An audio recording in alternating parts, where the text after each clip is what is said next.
இந்தாங்க, இதுல கத்திக்குமார பத்தின எல்லா டீட்டெயில்ஸும் இருக்கு. சூப்பர்ண்ணே, நான் சொன்னதை சரியா செஞ்சுட்டீங்க. இனிமே இருக்கு அந்த கத்திக்குமாருக்கு. இனி அவன் என்கிட்ட இருந்து எஸ்கேப் ஆகவே முடியாது. ஆமா தம்பி, அவன மாதிரி ஆட்களை எல்லாம் வெளியே விடக்கூடாது. லாக்அப்ல போட்டு நல்லா கும்மு கும்னு கும்பிடணும். நான் ரொம்ப ஆர்வமா வெயிட் பண்ணிட்டு இருக்கேன் தம்பி. அவன் என் கையால அடி வாங்கணும். எதுக்குண்ணே உங்ககிட்டயே மூவ் பண்ணானா? ஆமா தம்பி, நம்ம போலீஸுங்கிற மரியாதை கொஞ்சம் கூட இல்லாம அவன் என்னை நிறைய கேவலமா திட்டிருக்கான். அதுக்கு அவனை நான் பழி வாங்கி ஆகணும். நம்ம போலீஸ் பவர் என்னன்னு அவனுக்கு காட்டணும். காட்டிடுவோம் நம்ம போலீஸ் பவர் என்னன்னு. சரி தம்பி, நான் மற்ற வேலையை பார்க்குறேன். சரிங்க அண்ணே. வரேன்டா கத்தி குமாரு, ரெடியா இருந்துக்கோ. என் பொண்டாட்டி கங்காவே தூக்கிட்டு போறியா நீ? இருடி, எல்லாத்துக்கும் சேர்த்து வச்சு உன்னை செய்யறேன். டிசிபி சார், அட என் பொண்டாட்டி, வாட்டி கங்கா. என்ன நினைச்சுக்கிட்டு இப்படிலாம் பண்ணிட்டு இருக்கீங்க? நான் என்னடி பண்ணேன்? ஆமா, உன்னை சாயங்காலமா பொண்ணு பார்க்க வராங்கன்னு சொன்னாங்க. வந்தாங்களா? பார்த்தாங்களா? பொண்ணு பிடிச்சிருக்குன்னு சொன்னாங்களா? கல்யாணம் என்னைக்கு?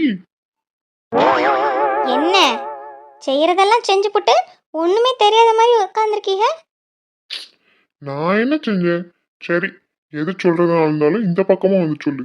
இந்த பக்கமா திரும்பி பேச கழுத்து வலிக்குதா இல்லையா? அட வாட்டினா. எது சொல்றதுனாலும் இந்த பக்கமா வந்து சொல்லு. இப்ப சொல்லிட்டி.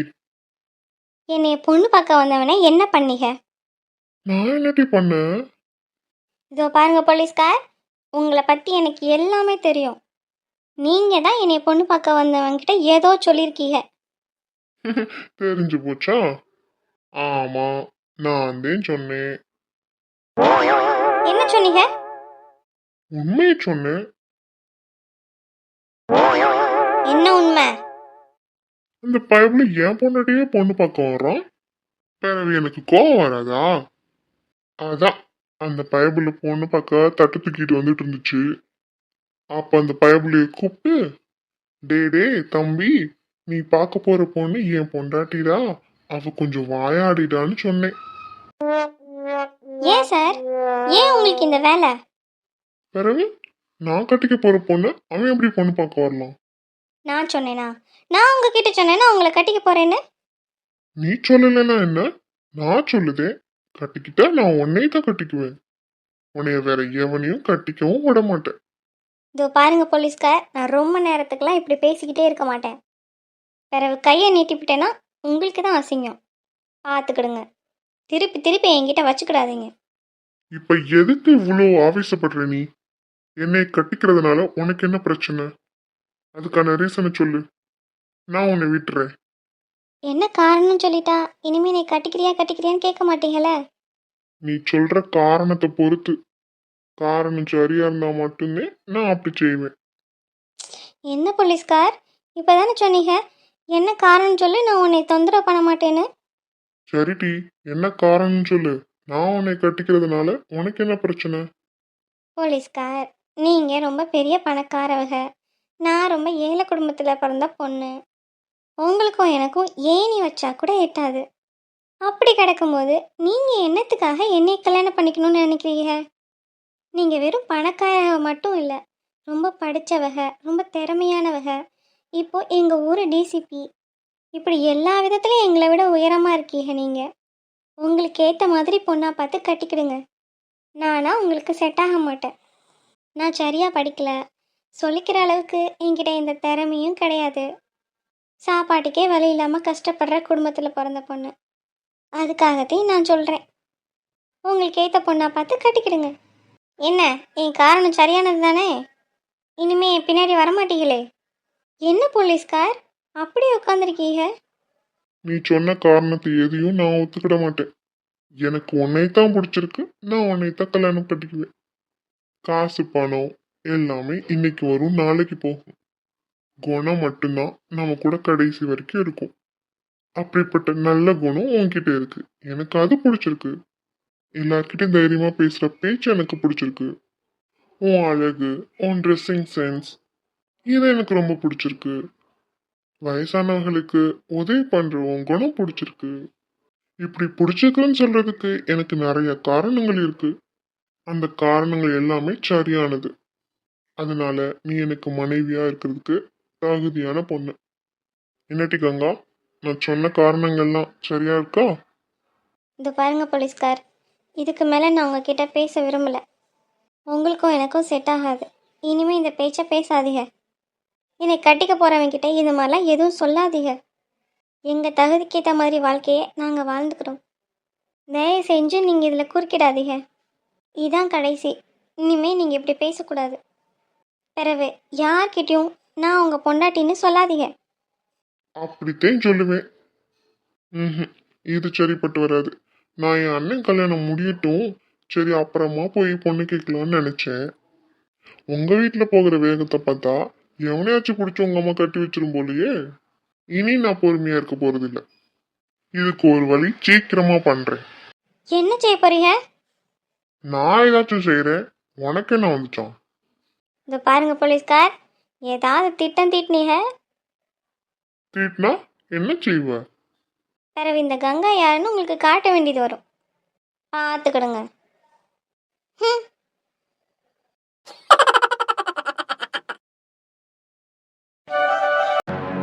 மீனாட்சி, நாளை கழிச்சு நான் மகா கழுத்துல தாலி கட்ட போறேன். எனக்கு மனசே இல்லைனாலும் எனக்கு வேற வழி தெரியல. உன் கூட வாழ்ந்த நாட்கள் என்னால மறக்கவே முடியாது மீனாட்சி. என்னதான் மகாவுக்கு நான் தாலி கட்டினாலும் என் மனசால உன்னை மட்டும்தான் என்னால பொண்டாட்டி ஏத்துக்க முடியும். நீ வேணும்னா இந்த உலகத்துல இல்லாம இருந்திருக்கலாம், ஆனா என் மனசுல எப்பயும் நீதான் இருக்க மீனாட்சி. உன் அளவுக்கு என் மேல யாராலையும் பாசம் காட்ட முடியாது மீனாட்சி. ஏடி மீனாட்சி, உனக்கு ஞாபகம் இருக்கா? உனக்கு வளகாப்பு போட்டு வந்ததுக்கு அப்புறம் என்கிட்ட ஒண்ணு சொன்னே, உனக்கு ஞாபகம் இருக்காச்சு? என்னங்க என்னங்க என்னடா மீனாட்சி, எதுக்கு என்னை கூப்பிட்டு இருக்கவ?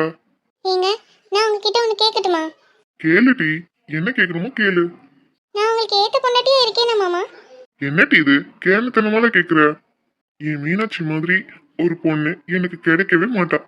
அம்பட்டு பாசக்காரி என் மீனாட்சி. என்னங்க, எனக்கு ஒரே ஒரு ஆசை மட்டும்தான்.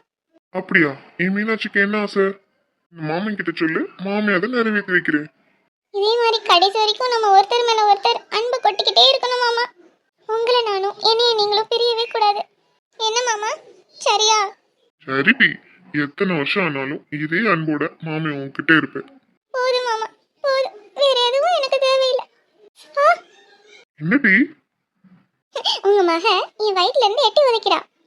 மகளா? ஆமா, நமக்கு பொண்ணு தாங்க பிறக்கும். நான் அதை அடிச்சு சொல்லுதேன். என்னடி, எல்லா பொண்ணுங்களுக்கும் தனக்கு பையன்தான் பிறக்கணும்னு எதிர்பார்ப்பாங்க. நீ என்னட்டினா பொண்ணுன்னு சொல்றவ? அது எப்படியோ எனக்கு தெரியாது. எனக்கு பொண்ணு தான் பிறக்கும். என் அம்மாவே எனக்கு பொறுப்பாக. சின்ன பிள்ளையிலே அம்மா இழந்தவன் நான். அம்மா இல்லாத ஏக்கம் எனக்கு எவ்வளவு நாள் இருந்திருக்கு தெரியுமாங்க? ஏடி மீனாட்சி, எதுக்குடி இப்படி அழுகுறவ? நீ அழுதாலே மாமாக்கு கஷ்டமாகும்னு உனக்கு தெரியும்லடி. அது இல்லைங்க, எனக்கு என் அம்மாவே பொறுக்கணும். நான் வளரும் போதே என் அம்மா என் கூட இல்லை. நான் என் அம்மாவை வளர்க்கணும்னு ஆசைப்படுறேன். கண்டிப்பா நமக்கு பொண்ணு தாண்டி பிறக்கும். நீ உன் அம்மாவை உன் ஆசைப்படி நல்லா வளர்க்கலாம். என் அம்மா பிறந்த உடனே என் கையில வாங்கி கொஞ்சம் கொஞ்சணும். அதுக்கு இன்னும் 20 நாள் தாண்டி இருக்கு. உங்க அம்மா உன்கிட்ட வேகமா வந்துருவாங்க. நீ ஆசைப்படி கொஞ்சம். நான் மாமி சொல்லிட்டேன்ல, இப்ப எதுக்கு கண் கலங்குறவ? எப்பயும் இந்த சண்முக மாமாக்கு உன் சிரிச்ச முகத்தை பார்க்கதான் பிடிக்கும்னு உனக்கு தெரியாதா? எங்க என் மீனா குட்டி சிரிச்ச முகத்தை நான் பார்க்கணுமே இப்போ. மாமனுக்காக கொஞ்சம் சரிங்க. போதுமாங்க. இதுதான் என் பொண்டாட்டி மீனாட்சி. அந்த அழுகாட்சி மூஞ்சிலாம் என் பொண்டாட்டி கிடையாது. அந்த அழுமூஞ்சிலாம் என் மீனாட்சி கிடையாதுப்பா. என்னங்க, கிண்டல் பண்றீங்களா? ஆமா, இனிமே நீ அழுகாட்சி மூஞ்சியோட என்னை பார்த்தனா உன்னை அழுமூஞ்சின்னு சொல்லி கிண்டல் பண்ணுவேன். எப்பயும் நீ சிரிச்சுக்கிட்டே இருக்கணும், சரியா? சரி மாமா. மாமா, பிரசவத்துக்கு இன்னும் 20 நாள் தான் இருக்கு. என் கூடயே தான் இருக்கணும். நீங்க எங்கேயும் போயிடக்கூடாது, சரியா மாமா? சரிடா, மாமே உன்னை விட்டு எங்கேயும் போக மாட்டேன். ஏன் மாமா, எனக்கு மட்டும் அம்மா இருந்தா நான் அம்மா வீட்டுக்கு பிரசவத்துக்கு போயிருப்பேன்ல. இப்ப என்னடி, இதுவும் உன் அம்மா வீடுதான். என் அம்மா உன்கிட்ட மாமியார் மாதிரியே நடந்துக்கிறாங்க. இல்ல, வேற என்னடி அம்மாவை நினைச்சு எங்கிறவ? ஆனா என் அப்பாவே சும்மா சொல்லக்கூடாதுங்க. எனக்காகவே இன்னொரு கல்யாணம் பண்ணிக்கல. இன்னொரு கல்யாணம் பண்ணிக்கிட்டா சித்தி கொடுமையா இருக்கும் என் பொண்ணுக்குன்னு எங்க அப்பா எனக்காகவே கல்யாணம் பண்ணிக்காம வாழ்ந்துட்டாங்க. ஆனா அந்த மகாபிள்ளைக்கு பாத்தீங்களா, அப்பாவும் இல்ல அம்மாவும் இல்ல.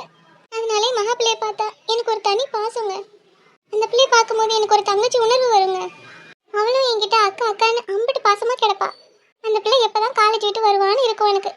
ஆமாட்டி, நானும் நிறைய தடவை பார்த்துருக்கேன். அவ உன் மேல அம்பிட்டு பாசமா இருப்பா. காரணம் என்னன்னா, நாங்க 4 பேரும் ஆம்பளை பசங்க.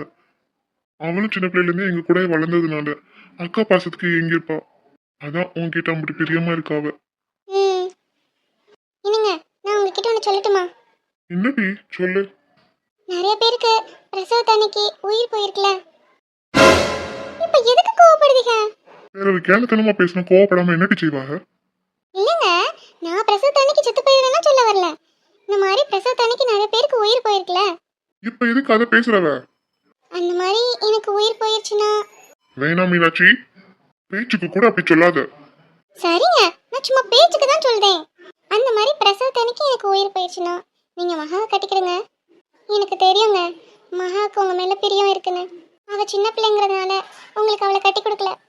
ஒருவேளை பிரசவத்தன்னைக்கு எனக்கு எதுனா ஆயிடுச்சுன்னா நீங்க அவளை கட்டிக்கிடுங்க. அந்த பிள்ளை ரொம்ப சந்தோஷப்படுவா. உங்களையும் நம்ம பிள்ளையும் அவன் நல்லா பாத்துக்கிடுவாங்க.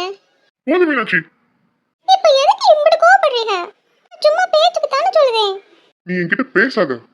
உன்கிட்ட பேசவே எனக்கு பிடிக்கல. என்னங்க, நீ மன்னிச்சுக்கோங்க. இனிமே இப்படிலாம் சொல்ல மாட்டேன். என்னங்க என்னங்க இப்படி பேசின பேச்சுக்கு உன்னையெல்லாம் மன்னிக்கவே மாட்டேன் நான்.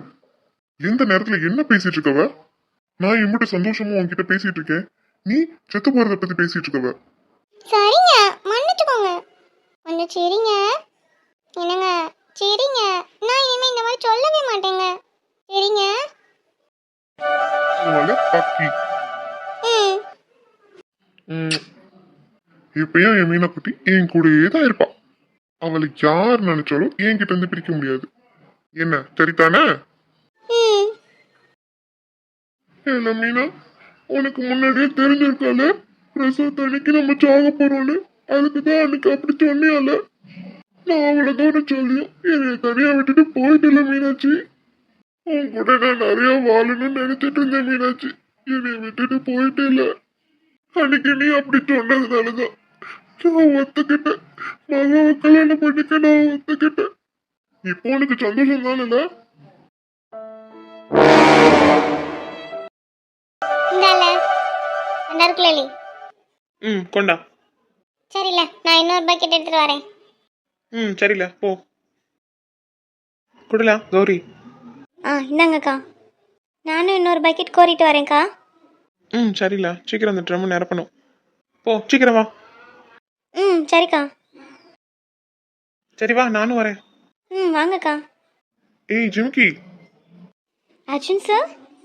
என்ன ஒரே பிஸியா இருக்கீங்க போல கௌரி. அடா ஆமாம் அர்ஜுன் சார், நாளை கழிச்சு கல்யாணம்ல, அதான் தண்ணி தேவைப்படுதுன்னு கோரிக்கிட்டு இருக்கோம். கோரி கோரி ட்ரம் ஃபுல்லாக நிரப்பிக்கிட்டு இருக்கோம்.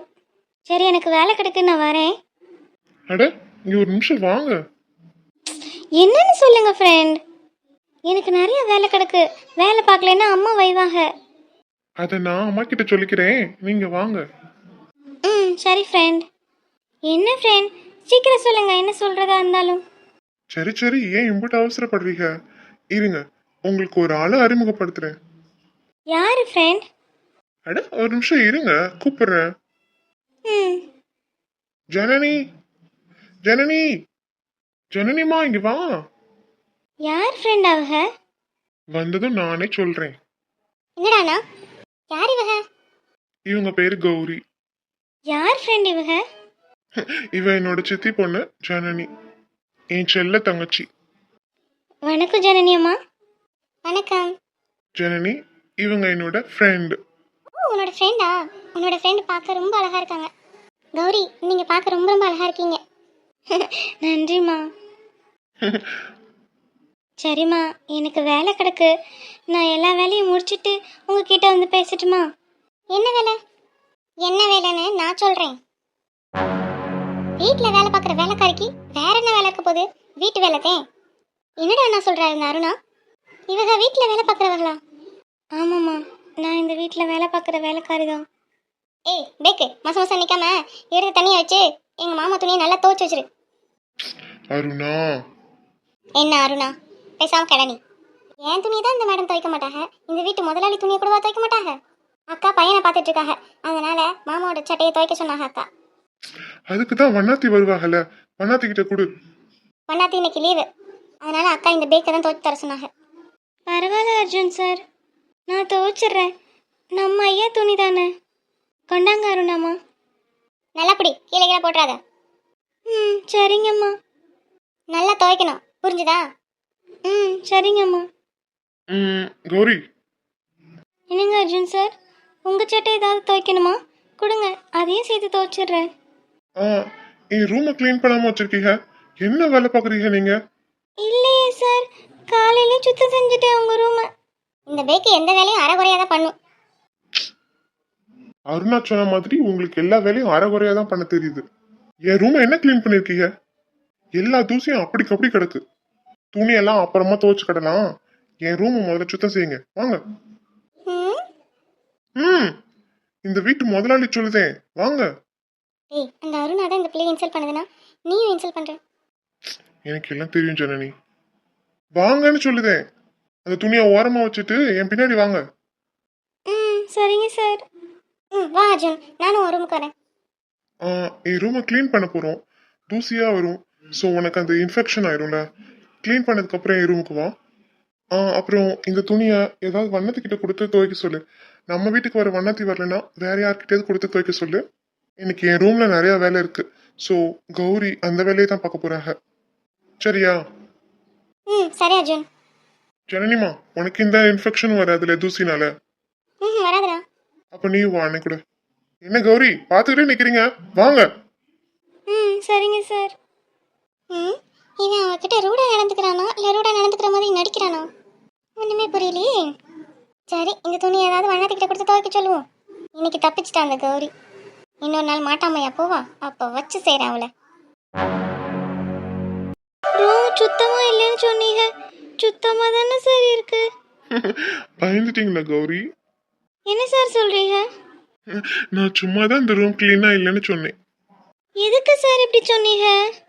அந்த அருணா உங்களை வேலை மேல வேலை வாங்கிட்டு இருக்கால, அதுக்காகத்தான். இதில் என்ன சார் இருக்கு? நான் இந்த வீட்டில் வேலை பார்க்குற வேலைக்காரி தானே சார். அப்புறம் என்ன வேலை வேணாலும் நான் பண்ணி தானே சார் ஆகணும். எனக்கு வேலை பண்ணுறதுனால எந்த பிரச்சனையும் இல்லை சார். அப்போ தான் சார் எங்களுக்கு சம்பளம் கொஞ்சம் கூட்டி தருவாங்க. சம்பளம் கொஞ்சம் கூட்டி தந்தா நாங்கள் எங்கள் சின்ன குட்டியை நல்லா படிக்க வைக்கலாம் சார். நாங்கள் தான் சரியாக படிக்க முடியல. என் தம்பியாவது நான் நிறையா படிக்க வைக்கணும் சார். எனக்கும் என் அக்காவுக்கும் 10க்கு மேலே நிறையா படிக்கணும்னு ஆசை தான் சார். ஆனால் என்ன செய்ய, எங்களுக்கு அப்பா இல்லையா, அதனால எங்கள் அம்மா மட்டும் ஒத்தையில் கஷ்டப்பட்டு எங்களை படிக்க வச்சாங்க. அதுக்கு மேலே எங்கள் அம்மாவால் படிக்க வைக்க முடியல. அதான் நாங்கள் 2 பேரும் 10வதுலேயே எங்கள் படிப்பை நிறுத்திக்கிட்டோம். 10ப்பு படித்து முடித்த உடனே நாங்கள் வேலைக்கு வர ஆரம்பிச்சிட்டோம். எங்களுக்கு வேலை பார்க்குறது ஒன்றும் புதுசு இல்லை சார். நீங்கள் ஒன்றும் அதை தப்பாக எடுத்துக்காதீங்க. அவங்க வேலை சொல்கிறதுனால எனக்கு எந்த பிரச்சனையும் இல்லை. அருணாம்மா இன்பாயா துணியை தான் துவைக்க சொன்னாங்க. நான் போய் துவைக்கிறேன் சார். ஏய் ஃப்ரெண்ட், நான் தான் இவ்வளவு தூரம் சொல்றேன்ல. எங்க வீட்டு துணி துவைக்கிறதுக்குன்னே வழக்கமா வண்ணாத்தின்னு ஒருத்தவங்க வருவாங்க. அவங்க கிட்ட கொடுத்துக்கிறோம். நீ வீட்டுல இருக்கிற மொத்த வேலையை பாரு போ. என்ன ஜிமிக்கி, ஃப்ரெண்டு சொன்னா கேட்க மாட்டியா? கேட்பேன். ஆனால் அருணாம்மா சொன்னதையும் நான் கேட்டு தானே ஆகணும். அவங்களும் இந்த வீட்டில் ஒருத்தக தானே. இந்த வீட்டு முதலாளி அம்மாவோட தங்கச்சி. அவங்களை எதிர்த்துக்கிட்டு எப்படி சார் இருக்க முடியும்? சும்மாவே அருண் அம்மாவுக்கு என்னை பிடிக்காது. நான் அவங்க சொன்ன வேலையும் நான் செய்யலைன்னா என்னை சுத்தமாக பிடிக்காது அவங்களுக்கு. அவளை நான் பாத்துக்கிறேன், நீங்க மொத்த வேலையை பாருங்க. அப்புறம் ஜிமிக்கி, உங்க தம்பி படிக்கலன்னு ஃபீல் பண்ணாதீங்க. உங்க தம்பிய நான் படிக்க வைக்கிறேன். அவன் என்ன வேணாலும் படிக்கட்டும். அதுக்கு எல்லா ஃபீஸையும் நான் கட்டுறேன். என்ன சார் சொல்கிறீங்க? ஏன் தம்பி படிப்புக்கு நீங்கள் காசு கொடுக்குறீங்களா? ஆமாம் கௌரி, இதில் என்ன இருக்குது? இது ஒரு சோஷியல் சர்வீஸ் மாதிரி தான். எங்கள் வீட்டில் வழக்கமாக நல்லா படிக்கிற பிள்ளைகளுக்கு பணம் கொடுத்து உதவி பண்ணுவோம் அவங்க மேற்கொண்டு படிக்கிறதுக்கு. ஆமா கௌரி. அர்ஜுன் சார், நீங்கள் சத்தியமாவா சொல்றீங்க? என் தம்பி படிப்புக்கு பணம் கொடுத்து உதவி பண்ணுவீங்களா? நான் சத்தியமா தான் சொல்லுதேன். உன் தம்பி டாக்டருக்கு படிக்கணும்னா கூட நான் படிக்க வைக்கிறேன். ஸோ அவன் படிப்பை பற்றி நீங்கள் ஒன்றும் கவலைப்படாதீங்க. ரொம்ப நன்றி அர்ஜுன் சார். எங்களால் தான் படிக்க முடியல. என் தம்பி சின்னவாது நிறைய படிக்கணும். அதை பற்றி நீங்கள் கவலைப்படாதீங்க. அவனை நான் டேக் கேர் பண்ணிக்கிறேன். இப்போ போங்க, போய் வீட்டில் வேற ஏதாவது வேலை இருந்தால் பண்ணுங்க. அந்த அருணா என்ன வேணா சொன்னாலும் பண்ணாதீங்க. நான் ஆல்ரெடி உங்ககிட்ட சொல்லியிருக்கேன்ல ஜிம்கி, அவன் உன்னைய பேக்குன்னு சொல்லி கூப்பிட்டா திரும்பி பார்க்காதுன்னு. சார், அந்த அருணம்மாவை பார்த்தா ரொம்ப பயமாக இருக்கு. அதான் சார். ஃபர்ஸ்ட் நீங்க இந்த பயந்த சுபாவத்தை மாத்தணும். உங்க அக்கா கங்கா எவ்வளவு போல்டா இருக்காங்க, அவங்கள மாதிரி இருங்க. நானும் அதுக்கு தான் சார் முயற்சி பண்ணுறேன். அவளை மாதிரி என்னால் இருக்கவே முடியல. யார் என்னை அதட்டி பேசினா கூட எனக்கு ரொம்ப பயமாயிரும் சார். இப்போ நீங்கள் பேசினதை கூட பார்த்து எனக்கு அவ்வளோ பயமாயிருச்சு. கொஞ்ச நேரத்தில் நானே யோசித்தேன், அர்ஜுன் சார் கூட நம்மக்கிட்ட இப்படி பேசுகிறாங்களே, நம்மக்கிட்ட ஃப்ரெண்டுன்னு சொன்னாங்களே அப்படின்னு யோசித்தேன். ஆனால் நீங்கள் எனக்கு உதவி பண்ணுறதுக்காக தான் அப்படி பேசியிருந்திருக்கீங்க. ரொம்ப நன்றி சார். ஆனால் நீங்கள் ஒன்றும் இதை பெருசுப்படுத்தாதீங்க. நான் எல்லா வேலையும் பண்ணுவேன். வீட்டு வேலை பார்க்குறதுல எதுவும் அசிங்கம் கிடையாது சார். சரி சார், நான் வீட்டில் வேற ஏதாவது வேலை இருந்தால் போய் பார்க்குறேன். சரி. என்ன ஜனனி, தொண்டையில கீச்சு கீச்சா? என்னடாண்ணா என்ன நடக்குதுங்க? என்ன நடக்குது? ஒன்றும் இல்லையே. வீட்ல எவ்வளோ பேர் வேலை பார்க்கறாங்க. ஆமா, அது என்ன இந்த கௌரி மேல மட்டும் உனக்கு கரிசனம்? ஏன்னா அவங்க என்னோட ஃப்ரெண்ட். ஸோ அதான். அதுவும் இல்லாமல் அந்த அருணா மற்ற வேலைக்காரங்களை விட கௌரி கிட்ட மட்டும் ரொம்ப ரூடாக நடந்துக்குவா. இந்த கௌரி பார்க்க ரொம்ப இன்னசென்ட்டு. ஸோ அதனால அந்த இன்னசென்ட்டை இவ பயன்படுத்திக்கிறா. யார் என்ன சொன்னாலும் இந்த பிள்ளை கேட்கும். அதான் ஒரு ஹெல்ப் பண்ணலாமேன்னு. இது அதுக்காக மட்டும் பண்ண மாதிரி தெரியலையேடா. என்னடாண்ணா கௌரியை லவ் பண்றியா? தெரியலடா ஜனனி. ஆனால் இந்த கௌரியை பார்த்தா எனக்குள்ள ஏதோ பண்ணுதுடா. அந்த பிள்ளைய பார்த்துக்கிட்டே இருக்கணும் போல தோணுது. ஆனால் இது வரைக்கும் நான் நிறைய பொண்ணுங்களை கடந்து வந்திருக்கேன். நிறைய பொண்ணுங்க மேலே இன்ட்ரெஸ்டும் வந்திருக்கு. அது மாதிரி தான் இதுவுமான்னு எனக்கு தெரியலடா. என்னடா இன்னும் உன்னால மகாவை மறக்க முடியலையா? அதெல்லாம் இல்லடா, மறந்துட்டேன். போய் சொல்லாத. மறந்துட்டேன்டா பாப்பா. நீ மகாவை மறந்தா மட்டும்தான் இன்னொரு பொண்ணை உன்னால ஏத்துக்க முடியும். நீ வெளிப்படையா எல்லாருக்கிட்டையும் ஜாலியா இருக்கிற, ஆனா உள்ளுக்குள்ள எவ்வளவு ஃபீல் பண்றேன்னு எனக்கு நல்லாவே தெரியுது. நீ சும்மா தான் மகாவை மறந்துட்டேன்னு சொல்றியே ஒழிய உன் மனசுல இன்னும் அவ இருக்கா. இல்லடா ஜனனி, நான் அவளை அப்பவே மறந்துட்டேன். இப்போ அவ நம்மளுக்கு அண்ணியாக போறா. அவளை எப்படி நான் நினைக்கிறது? உனக்கே தெரியுதுல அவ நமக்கு அண்ணியாக போறான்னு. அப்புறம் எதுக்கு அவளை நினைக்கிற? நீ முழுசா அவளை மறந்தா மட்டும்தான் இன்னொரு பொண்ணு உன்னோட வாழ்க்கையில் வர முடியும். எனக்கு என்னமோ கௌரி உனக்கு சரியா இருப்பான்னு தோணுது. உன் மனசுக்கு அவளை பிடிச்சிருக்கு, அதனாலதான் அவளை பார்க்கணும்னு உனக்கு தோணிக்கிட்டே இருக்கு. இல்லடா பாப்பா, அது வெறும் அட்ராக்ஷன் தான். அதுக்கு பேர் லவ்னு சொல்லிட முடியாதுல்ல. நீ இது வரைக்கும் பண்ணது பூரா அட்ராக்ஷன், அதை நீ லவ்னு எடுத்துப்ப. ஆனா இப்போ நீ கௌரி மேல வச்சிருக்கிறது லவ், அது அட்ராக்ஷன் எடுத்துக்கிற. நீ லவ்வுக்கும் அட்ராக்ஷனுக்கும் ரொம்ப கன்ஃபியூஷன் பண்ணிக்கிறேனா? நல்லா யோசிச்சு பாரு. கௌரி தான் உன்னோட லைஃப்க்கு கரெக்டா இருப்பா. இல்லடா பாப்பா, அண்ணனோட வேலைக்கு கல்யாணம்லாம் செட் ஆகாது. சும்மா ஒரு பொண்ணை பார்த்தோமா சைட் அடிச்சோமான்னு போயிட்டே இருக்கணும். லைஃப் பார்ட்னர் ஆக்கி அந்த பிள்ளையோட வாழ்க்கையை கெடுக்கணும்னு நினைக்க கூடாது. இப்படி எல்லாரும் நினைச்சா எந்த ஆர்மி மேனுக்கும் கல்யாணம் ஆயிருக்காது. அது உனக்கு தெரியுமா? எல்லா சோல்ஜர்ஸும் சாக போறது இல்லடா. 100 பேர் தான் சாக போறாங்க. அந்த 10 பேர்ல நானும் ஒருத்தனா இருந்தா, ஸோ அண்ணனோட லைஃப்ல கல்யாணங்கிற பேச்சுக்கே இடம் கிடையாது. என்னோட மொத்த வாழ்க்கையையும் நான் ஆர்மிக்காக சமர்ப்பிக்கிறேன். லூஸ் மாதிரி பேசாத. நீ கல்யாணம் பண்ணிக்கணும். நல்லா யோசிச்சு முடிவெடு. நீ கௌரியை லவ் பண்ற, அது உனக்கு தெரியல. அதனால தான் அவளை யார் என்ன சொன்னாலும் உனக்கு கோவம் வருது. அவள் நம்ம வீட்டில் வேலை பார்க்குற பொண்ணு தான். அவளை வேலை சொன்னா உனக்கே கோவம் வருது. நமக்கு சொந்தமான பொண்ணை யார் எந்த வேலையும் சொல்லக்கூடாதுங்கிற தாட்டு தான். அதுக்கு பேர் தாண்டா லவ். நீ கௌரியை லவ் பண்ற, நல்லா யோசிச்சு பாரு. நான் வரேன்.